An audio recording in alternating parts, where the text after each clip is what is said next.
Welcome back to Black Talk today, and I'm your host, Troy. It is June 4th, 2021. I want to thank everybody again for being here with me in today's podcast. I hope you subscribe to the channel. Hope I've been giving you a reason to subscribe to the channel with the content I've been providing. Don't forget you to subscribe to my other YouTube channels, Black Talk Today, where I upload videos pretty much every day, Monday through Friday. And I just want to say I appreciate everyone's support. I hope everyone finds themselves in a safe space and find themselves mentally healthy, on a journey to be mentally healthy, because we know in this world, due to all the things that we have to contend with as human beings, life can be hard and it's not easy. And I just want everyone to know that if no one cares about you, I care about you. And I mean that from the bottom of my heart. But let's get into this podcast. Like I said, a lot to get into. From Stephen A. Smith now being pro-black. I would like to say, does Kwame Brown have a lot to do with that? Because boy, he's he's doing the 360. He got on the black NBA players the other day during one of his broadcasts, calling them out because he was calling out white nepotism. Boston Celtics coach is going to be getting an office job. So he goes from working on the floor with the Negroes to being elevated. And we already know how many African Americans we have in executive positions in the NBA. Not many. Maybe one or two. Even though you have a league that's predominantly black. Black men are the cause and the attraction to the NBA, which makes a lot of white men millions of dollars, billions of dollars every year. And the players seem to be fine with the fact that, first of all, you don't have a lot of black coaches in the league. You don't have a lot of black executives in the league. But yet and still, these guys still go out there and play, give it their all. And I guess, hey, they're making their millions. So they're like, well, let's not upset the apple cart. I tell you, no other race would go for this. No other race would tolerate the things that black athletes tolerate, especially when they are the main draw and attraction to any particular sport that they decide to headline. And it's just a shame. But I tell you, man, Kwame Brown has he's done a number on the mainstream media pundits. You know, these talking heads, these black faces in high places that just are just so anti-black in a lot of the things that they say and do. And again, most of the time it's due to the money that they're being paid. And I guess if you pay a black man enough money, he'll do anything. That seems to be what it's going for today in 2021. So we got Stephen A. Smith trying to get back to his roots. He's wearing pro-black jackets on these all-white sets. And he's trying to double down on the fact that now black folks are calling him out. Since a little bit over a week ago, he decided to go put out a video disparaging Kwame Brown again, which I addressed in the last podcast. And again, I found it to be very lame and pathetic that a man would go to that resort to disparage another black man. But these are the things that Kwame Brown did prophesized to a degree that would happen. And these guys did everything that he said that they would do. So just excuse me if I'm a bit nervous when I'm around black folks. I'm a bit apprehensive when I'm around black folks. Not that I'm not when I'm around white folks too, but I'm even more to some degree when I'm around black folks, because you just don't know what to believe. You don't know who to believe. And that's how I personally feel. You know, 1 minute you think because someone's, you know, an ally of yours due to their race, and you guys can identify just on that premise that, well, he's black, I'm black, we have the same agenda, we should be working together. And normally you would think that's the ploy that keeps the unity, but that's just not the case in 2021. Far too many of us are willing to not want to create an allegiance with other blacks. And I get it. I understand. But it's unfortunate. It's unfortunate that we are constantly at odds with each other. It's unfortunate that we are constantly not beholden to the advancement of the race just in general. When will we be able to get over these squabbles and these differences that we have with one another and realize that it's better that we work with each other than against each other? And then I pose the question again, is that something that we even really want at the end of the day? I happened to come across a Tucker Carlson video. And I don't, like I said, I don't really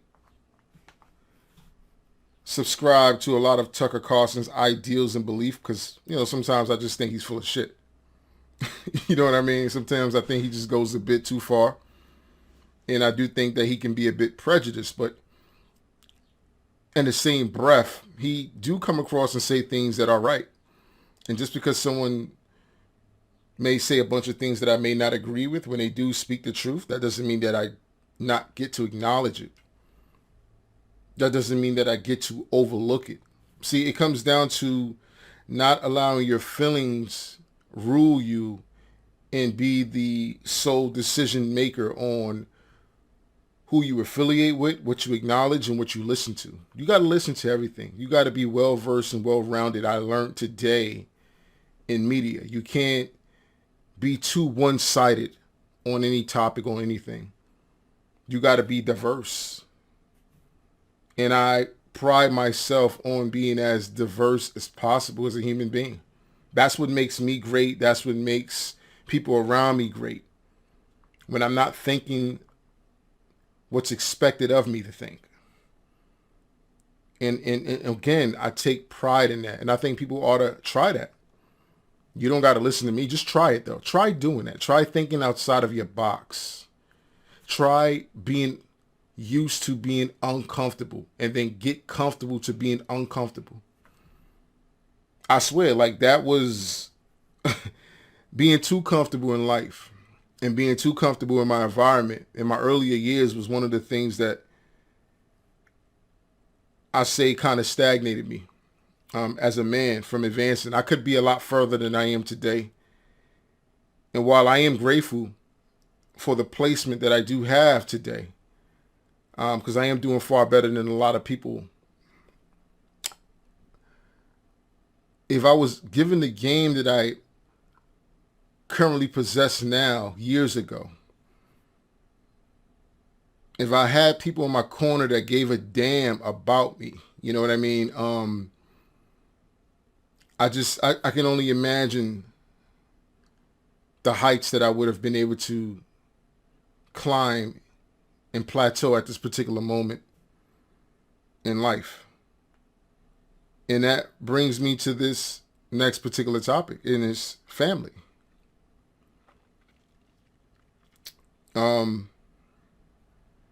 I tell you, like, as I got older, I realized that family is never going to give you your roses if they never help you plant them. You know, I come from a very broken family, right? I come from a family that, you know, we don't have many, you know, educated folks that even graduated high school, even graduated any form of college education or received any kind of college education to that degree. A lot of criminals, you know, a lot of people serve jail time. A lot of people have a lot of kids, grew up on welfare. I come from that. I come from the bottom. And I prided myself on not being a product of my environment. I prided myself on, just because I came from a particular area or a particular family, that when I became a man, that would not be the reflection that would be my future. And to this day, it hasn't been. It hasn't been. And while it hasn't been, the man that I am today is the man that I've become today solely by hard work and by the effort that I put into investing in myself and myself solely. I didn't have family members that saw anything in me. I didn't have family members that thought anything great of me or seen anything great of me when I was in need of guidance, in need of support. You know, I remember graduating, and I even go a bit further back, when I initially started to play basketball, right? And I'm not talking about in the park with the kids. I'm talking about, like, you know, organized basketball for like a team, and even organized football. You know, none of my family members came ever to any of my games. And, you know, even when I graduated, I didn't get any congratulatory phone calls. No one showed up to my graduation. I was pretty much there alone.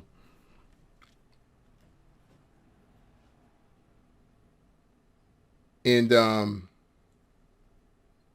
you know, not having that support, it pretty much molded me as a man. And from early childhood, it transformed me into being this person that is not going to make excuses, that's going to always be self-reliant and independent and not look for anyone to do anything that's going to advance me ever, because no one has never been there.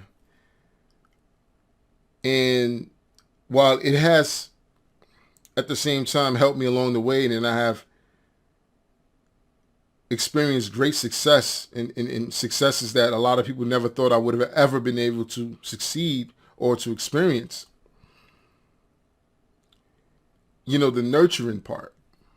You know, we forget as black people the nurturing side of things and what that does for an individual, and how that cultivates a person's personality, how that cultivates a person internally, and how they interact with people.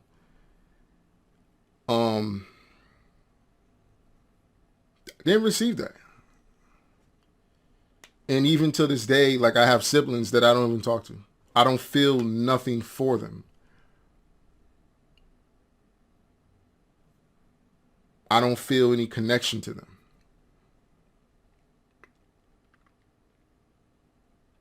And I would wish that it would be different, but it's not.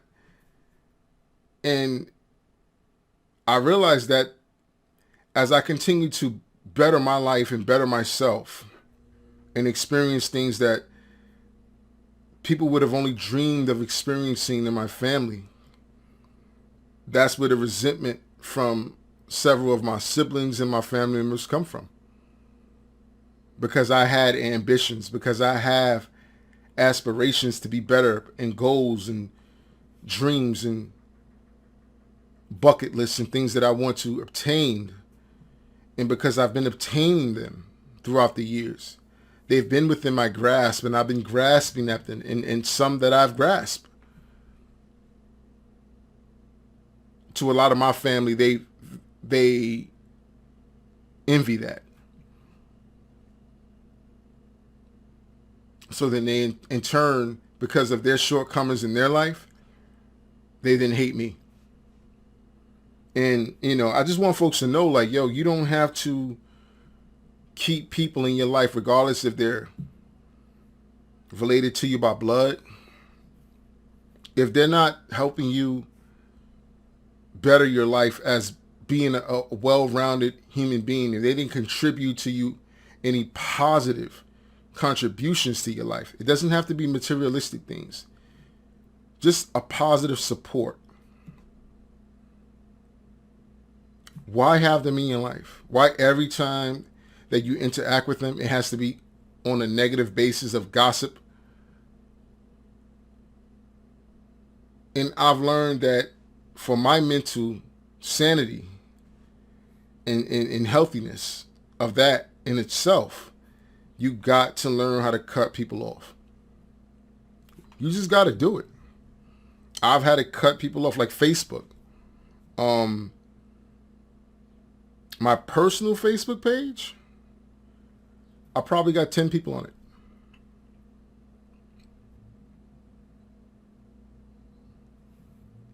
And it's not that I'm choosing or that I am theoretically choosing to have 10 people on it, but it's not that I want more. But to me, I'd rather have those that are sincere to me and that have always been sincere to me to have access to me, rather than those that's never been there for me to have access to me. Those that inspired me, those that gave me the right to believe that I can be anything I wanted to believe. I think that's one of the most overstated but yet misunderstood statement that a lot of us hear constantly throughout life. You can be anything and everything you want to be. You can be anything. You can be the president. You can be a doctor. You can be a lawyer. You can be anything you want to be. But when you're not told that as a kid coming up, you don't want to be anything. You don't know what you can be. No one's instilled that confidence in you. So when you come up and you don't know what you want to be, at least for me, I had to then internalize and realize that, hey, I don't know. So let me figure out what I don't know. And I don't think people take enough time to do that. I had to figure out what I didn't know about me. I had to realize that experiences will open up doors for you to allow you to then have an idea of what you want to be, who you are as a man, what your dreams and aspirations are. And I had to invest in myself as an adult man to then realize that I have more talents than I ever thought I had. I have more abilities that were never nurtured than I ever thought I had.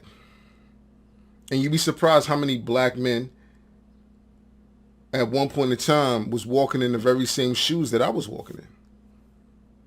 That literally had to just take it on the chin, invest in themselves, and go within. And I think that's very important. Going within.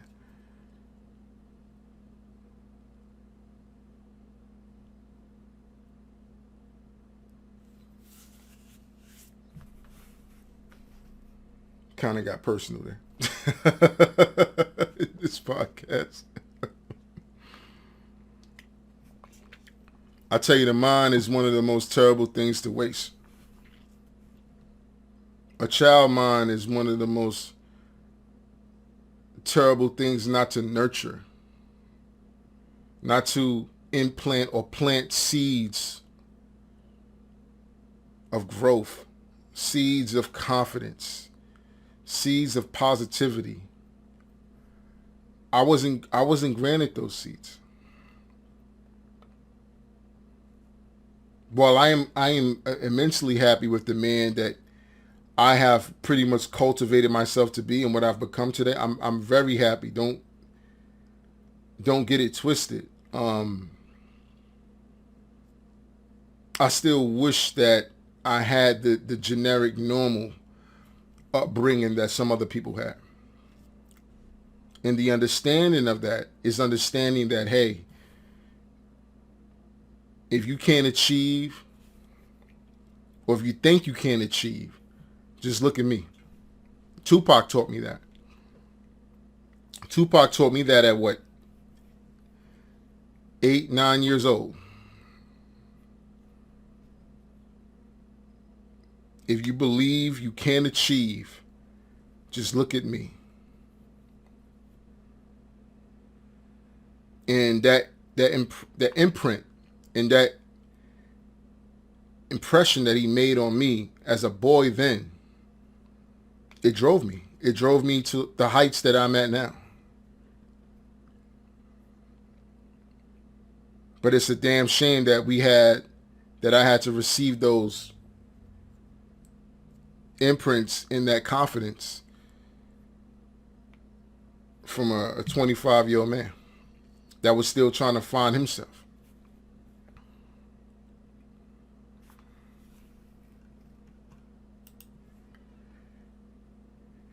Like I said, I was listening to Tucker Carlson the other day, and he ran across an article where in a very, very near future,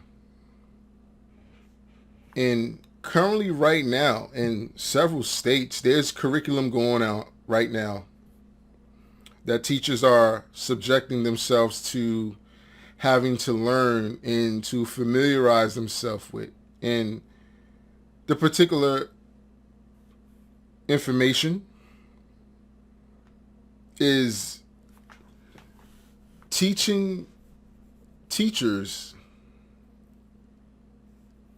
to teach the youth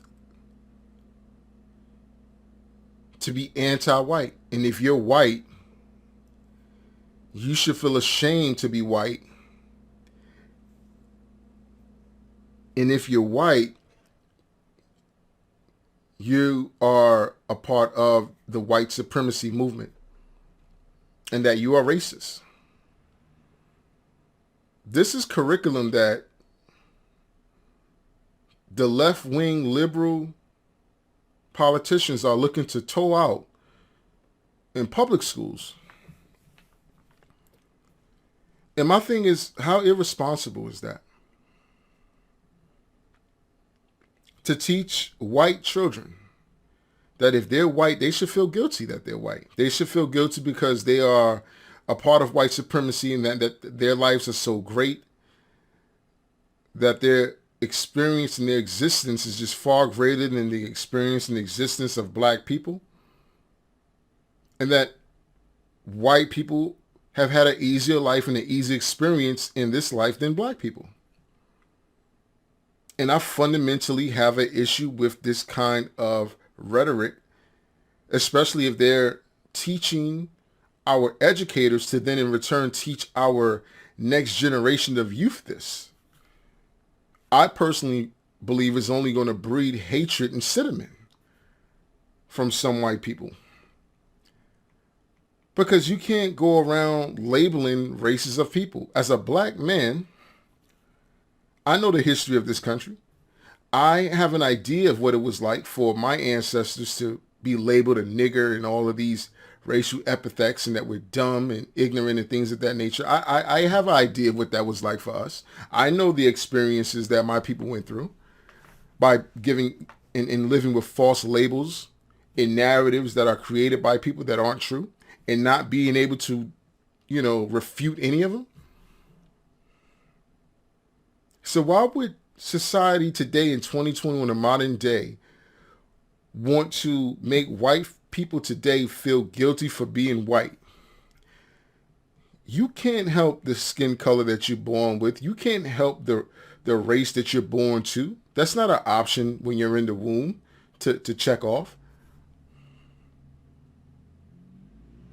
And I'm a bit appalled by that because my thing is, as a black man, if I'm going to be honest and truthful and fair here in this conversation, well, then how would black people feel if white people decided to put out this kind of rhetoric, which in the past they have done, and we know how it made us feel. So why would we support something like this? Why wouldn't we speak up and speak out and say this is wrong?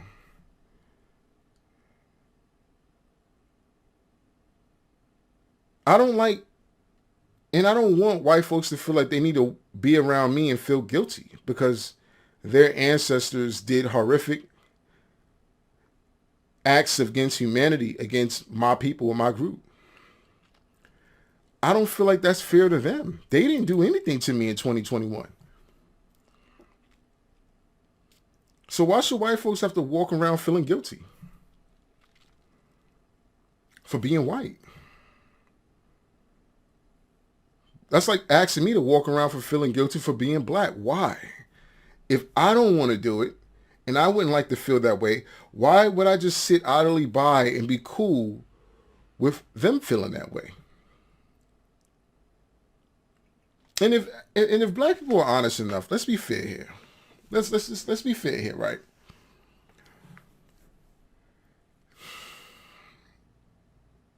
I've never, and I say this all the time, and I'll say it again here.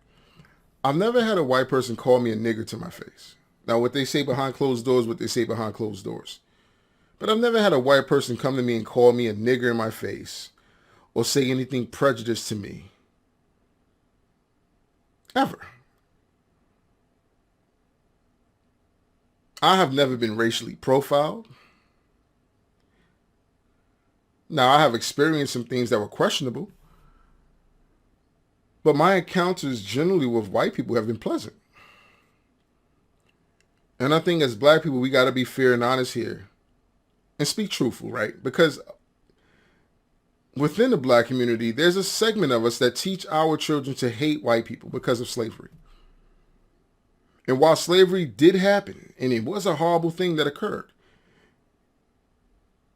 and there needs to be more light shed on it, the descendants of those slaves who were treated that way, there needs to be a reparations paid to them. Without a doubt, I would never refute that. But at the same time, I'm not going to hold a white man or a white woman beholden to what their ancestors did yesterday and make them feel uncomfortable. It's just not the smart thing to do. Especially if we're trying to move to a non-biased, a non-racist society, which is going to be very difficult to do, right? It's never been done here in this country. The likelihood of it happening is very slim, but it's worth an effort. But I wouldn't want to send my kids to a school, and I'm a black man, and I would feel uncomfortable if the curriculum that the educators are learning is to teach white folks to be bothered by their skin color and to feel like they have done something wrong and that they're part of this anti-black group and that they're racist. That's not fair. But I don't see many black folks speaking up and speaking out against this. And maybe you guys may hate Tucker Carlson, and I totally get it. But just because you hate someone doesn't mean that what they're saying isn't true. And again, this comes back to what I've been saying before. Remove your feelings from matters. Think logically, not emotionally. And that's a fundamental fact that we tend to do in the black race. Very emotional, highly illogical, and very reactive. And those are three recipes that's going to land us either dead or in jail. And it's a time and proven thing that we have done over and over and over again.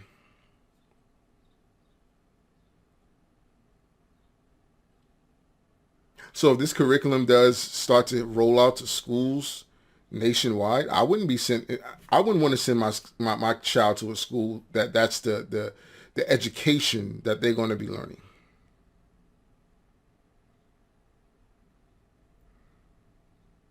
That's just my personal opinion. And I was just like, what? Imagine there being in 2021, the educators, the teachers that are educating your children The curriculum that they now must learn is, hey, you know what?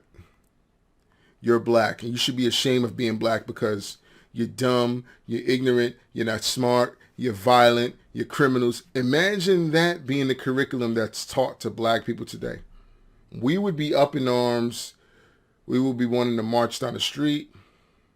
We would be calling discrimination.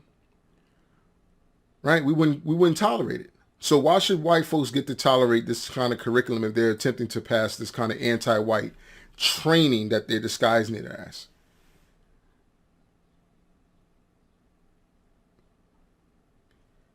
Doesn't make sense to me. Doesn't make sense to me at all. And excuse me if it doesn't make sense to me.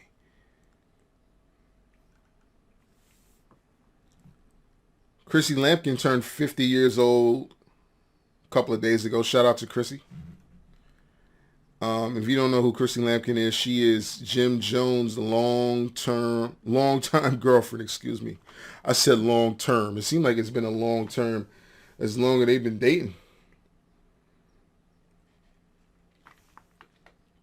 Look like that man does not want to marry her for whatever reason. I don't know what she did. I don't know who she used to screw in Dipset that made Jim Jones say, no, you're the thought, or you're just not worthy of marrying because I know you got too many bodies, or you used to mess with members within this crew. So what I look like marrying you, I don't know. But I know the woman will not leave. She will not leave his side no matter what.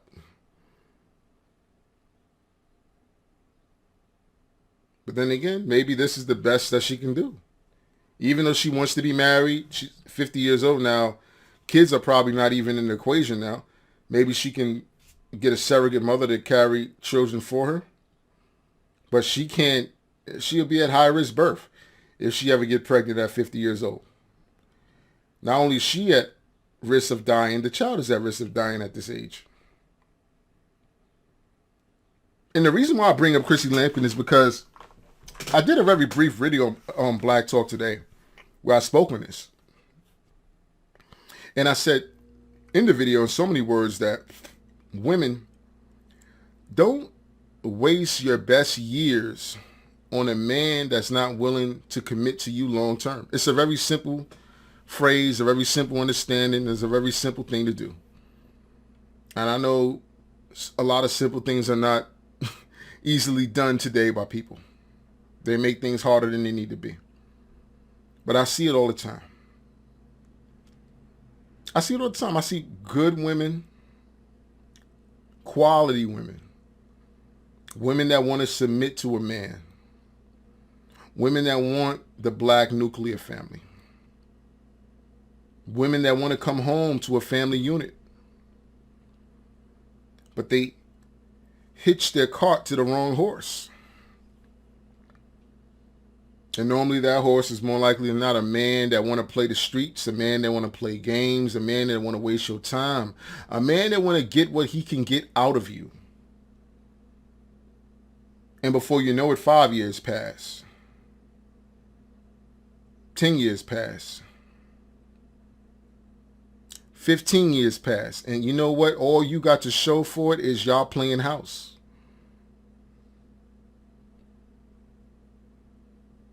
All your other friends are advancing, having children, having that nuclear family built from the bottom up. And you're stuck here with a man that will not validate you. My thing is, why? Why waste your best years on a man that you say that you love, but clearly in his actions, he doesn't love you?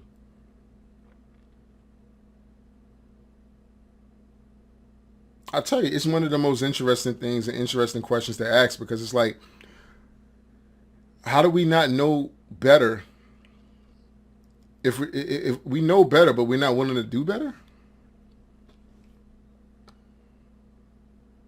I know at this point in time in my life, I don't have time to waste.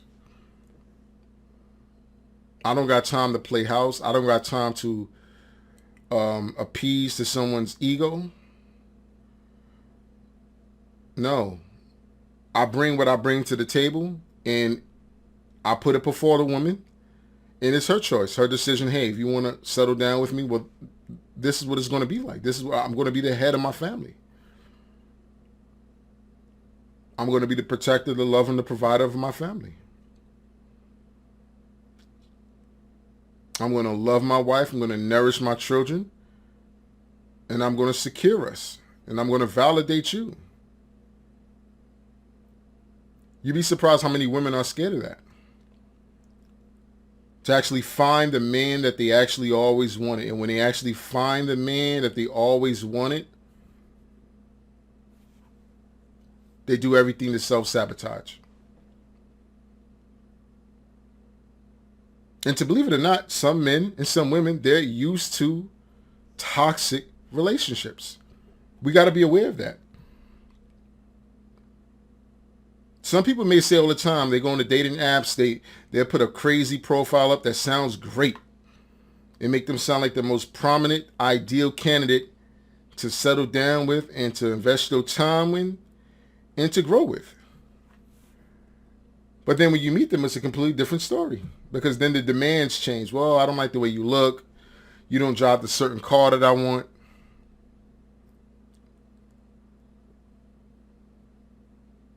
I see a lot of men and women look for the wrong traits. Or the deciding factors, what should make you want to commit to a person. Y'all don't look for the things that matter the most. Most of the time, it's some of the most jaded, shallow things in the world. And then you wind up losing that man or losing that woman, and you wind up with a derelict. And you think to yourself, like, wow, that man that was willing to commit to me and validate me and honor and protect me for the rest of his life, I passed him over because he didn't have a V8. His car wasn't a V8. Or he weighed 30 pounds more than what I wanted in a man to weigh. Or he didn't live in a certain neighborhood. Or he worked 8 hours too many. I just want women to know, like, yo, you got to be realistic. And men, we got to be realistic with what we want.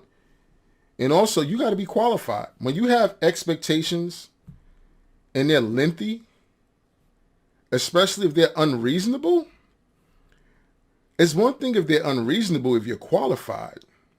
At least you can then think about it and say, okay, well, they are qualified, but we can walk some things down. We don't got to just completely disagree to anything, but we can walk some things back, walk some things down. But when you're not even qualified, you can't come with your opinions. You can't come with your demands.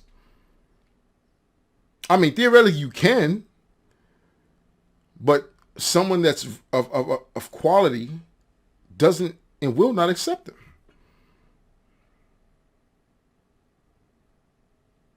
And I'm saying all that to say this, like we got to get back to what makes sense in rational thinking when it comes to dealing with each other. I think that's a very honest expectation to have, a realistic outlook to have, and point to operate from as functioning adults. Whenever you get into a relationship with someone, you're going to give up some things. You're both going to give up some things. At least you should. Because you're giving up yourself to be one with someone else. And if both of you are not on the same page when it comes to that, then one of you are lying.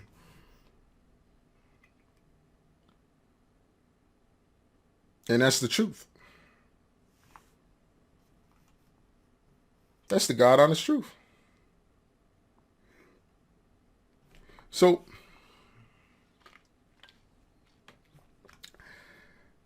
there was some information released today in regard to the NFL that I found very disturbing.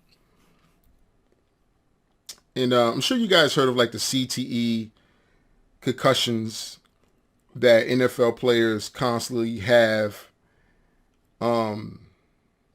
every year. There's a concussion protocol. If you're in the game and you get concussed, there's a certain protocol that you got to go through prior to coming back in the game or coming back in a week or so after the concussion.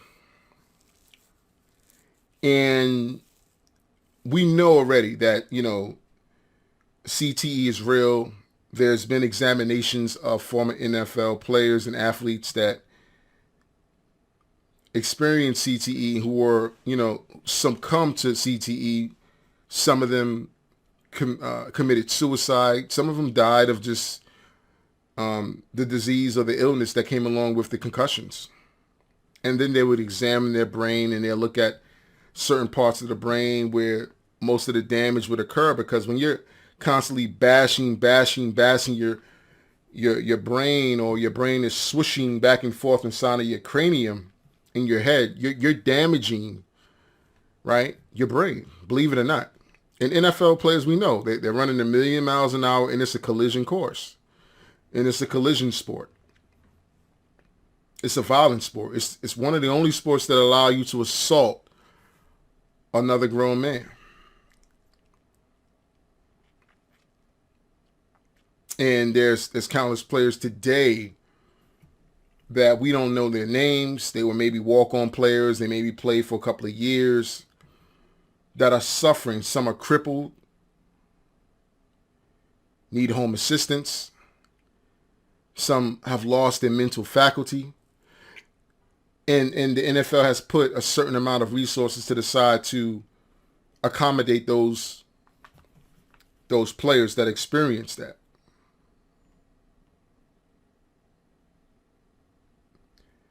Now, this is where the disturbing part comes in at. We know the NFL is probably 80% to 85% black, African American. You got so many blacks that dominate this league, just like the NBA. So, predominantly black league. And a lot of black players that were veterans and now they're no longer playing, they've been suing the NFL and attempting to get compensation due to the state that they're in, due to the concussions. And that's what's from the experience of playing in the NFL. But a lot of the black players are being denied the resources that were readily available for NFL players because of their skin color. And the NFL has been practicing this particular practice called race norming. And basically race norming in the eyes of the NFL meant that they felt that black players start out at a lower cognitive level than white players. So therefore, when it comes to the CTE concussion experience and things of that nature, when it comes to getting money, they've been denying the black players due to the race norming practice that they've been practicing, but they've been allowing the white players to receive the funds and the resources. And you would think that this would be something that would have been occurring in the 1960s, 1970s. The NFL has been around for, I want to say, about 100 years. 105 years, let's say. But in so many words, the NFL is saying, well, black people are dumb.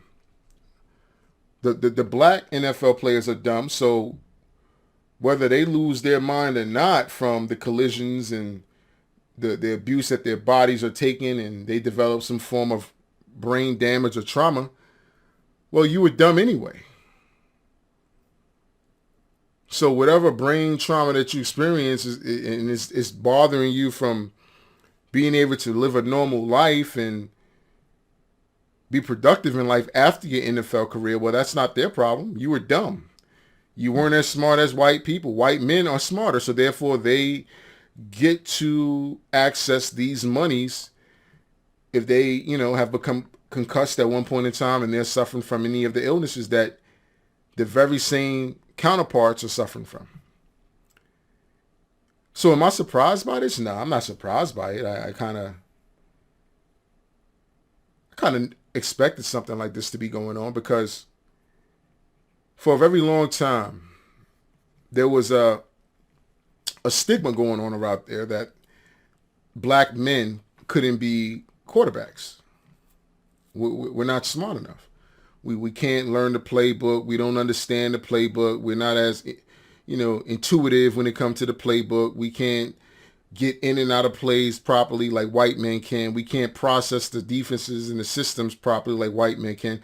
This is how they would disparage us in the NFL. And I'm surprised today, even to this day, that there's not a mass walk-off of black players saying, hey, enough's enough. You guys been race norming us when it comes to getting assistance for CTE and these experiences that we are having as a grown adults who can barely walk, who need some form of assistance from this league, which did not make the players aware of the CTE concussion, right, experience and the ramifications of it, only up until this point. Well, what about the players that played 20 years ago? What about the players that played 40 years ago? You can't now put out this memo and say, well, if you play NFL football now, these are the possible experiences that you may experience. Well, those players already got the injuries. Those players are already mentally bothered and ill. And I'm talking about the players that are retired already. But because they're black, and you believe they're coming from a cognitive lower level than the white counterpart, the NFL has been denying them denying them these resources and monies to help them get better, whether it's through medical assistance and also financial assistance. It's one of the most disturbing things to ever hear, but yet and still, you don't hear many sport analysis that go on TV every day. You guys know them by name, you know them by face, and these are black men. And they go up there and they wait until a white man says something about it, and if a white man doesn't mention it, then they won't either. I couldn't live my life like that as a black man. That's one of the most disturbing things. You know that they're operating against you in this very prejudiced way. And we can't sit here and say, oh, this is 50 years ago they was using these practices. They're using these practices up until this particular day. Up until this particular point in time, they've been using these practices, this race norming practice. But to be fair, because I know the NFL isn't going to be fair, but I'm going to be fair here. The NFL has also stated that they'll no longer be using the race norming practice anymore. But my thing is, what did you think was going to happen when you have medical doctors or, your lawyers going into the situation already thinking that, well, if it's a black person, they're already coming from a lower understanding of things. They're not as bright, not as smart as white men. So we can deny them. That can be the general basis that we deny them any kind of resources because they're black.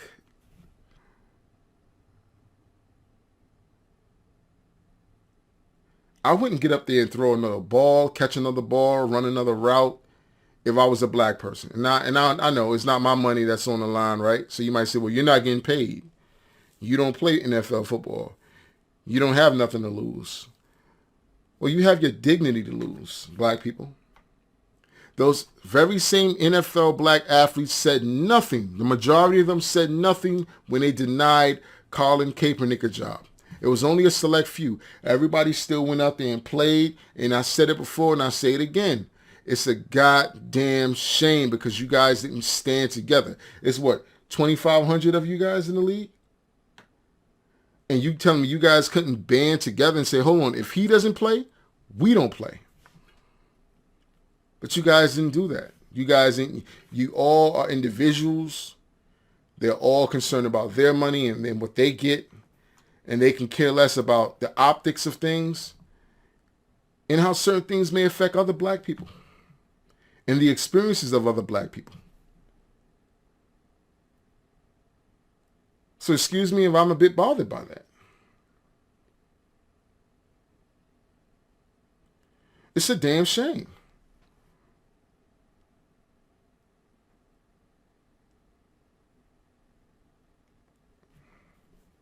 (2021).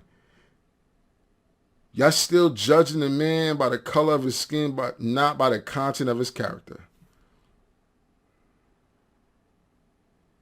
And my thing is, while I am upset with the NFL and these white owners, I'm more upset with the black players because they still go out there and play every week knowing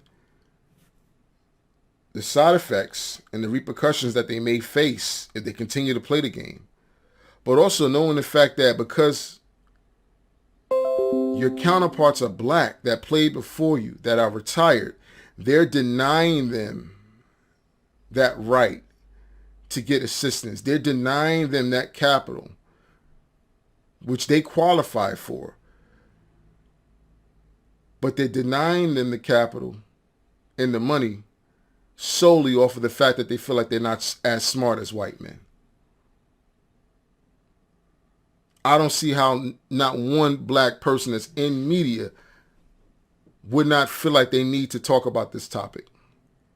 But you're not going to get many black people that's going to talk about this. Not many black people are going to do a podcast about this. They'd rather do what's going on in Love and Hip Hop. They'd rather do what's going on in the urban community, the most latest news, what's going on in world-side hip hop, who's getting beat up, who's screwing who bought a brand new car, who's screwing who baby mama. That's generally what we would talk about. We won't talk about the real stuff. We won't hold corporations to the fire for doing this kind of shit. There shouldn't even be a 2021 NFL season after this comes out. Now that this has come out the bag, knowing that the NFL was conspiring against black people that was suffering from CTE and denying them the right to get the money that was allocated for them because they feel like, well, black people are not as smart as white men. And these guys going to still go out here in September and still play?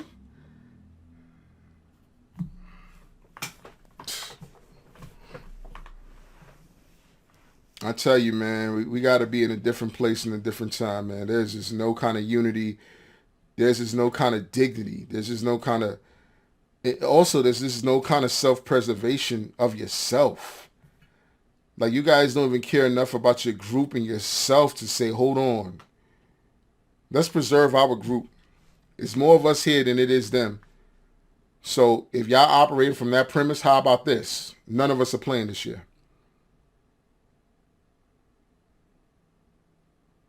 So not only do I want you to double the pot of the money that you have allocated to the side for players that are experiencing CTE after they retire, I want you to do it before the season starts.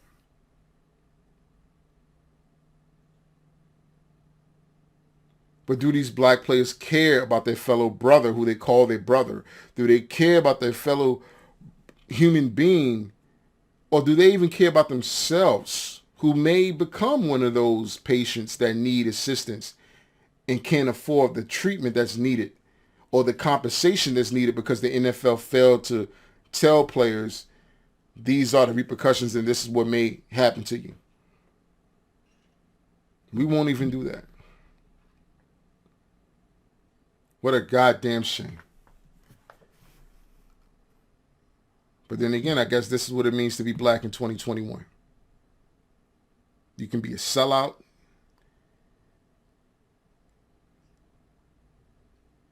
You can be race baiting. Right? Like Patrisse Cullors. You know who Patrisse Cullors is, right? She's so anti-white. She's so against white supremacy that she decides to move into a white community. I'm just tired of the lying. I'm more tired of the lying that's coming from black faces. So in a way, I'm kind of expecting white people to lie to us. In a way, I'm kind of expecting them to lie. I'm kind of expecting them to not do what's right. And I know we got a long way to go to get that trust back between us two, between the two races.